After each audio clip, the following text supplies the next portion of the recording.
The man disguised himself as a scarecrow to avoid being hunted down, but he was still recognized. The leader didn't expose his disguise. Instead, he stepped back a few steps and signaled his accomplices to shoot at the scarecrow. Thus the man died miserably. To get rid of the murder charge, the leader put a pitchfork in the man's hand to make it seem like they were attacked, and shot in self-defense. Not long after, the man's mother sued those men. However, the pitchfork in the man's hand became evidence against her. Soon those men were acquitted. This was unacceptable to the man's mother. But those men went to a bar to celebrate, showing no guilt for the man's death. Until one day, the wife of one of the men found a scarecrow in their field. The man went to check, and found that it was exactly the same as the scarecrow the man had disguised as. He thought it was a prank by his companions. But after he found the other two men, he learned that no one had done it. Then the three of them found the leader of the gang, and told him about the scarecrow. The leader thought it was the man's mother who did it to scare them. After hearing this, the three men felt relieved. That night the drunk man went to the field, but found that the scarecrow had already disappeared.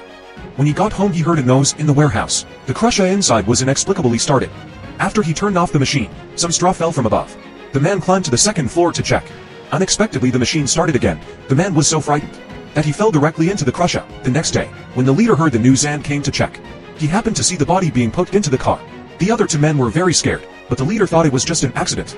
In the evening, when the second man and the gang got home, he saw the familiar scarecrow. The man was very scared, and immediately told the leader about it. But when they went back to the man's home with him, the scarecrow disappeared again.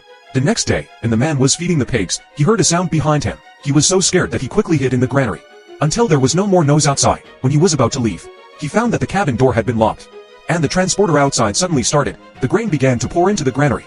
Eventually the man was buried alive by the grain. The third man was so afraid that he wanted to surrender, but the leader didn't agree, so he tricked the man to the cemetery. Then the leader picked up a shovel and buried the man. After that, the leader left immediately, but on the way, he saw the shadow of the scarecrow. He immediately chased after it. Unexpectedly, the forklift behind him suddenly started and drove towards him. The leader turned around and ran, but he bumped into the scarecrow behind him. The fork in the scarecrow's hand stabbed into his body.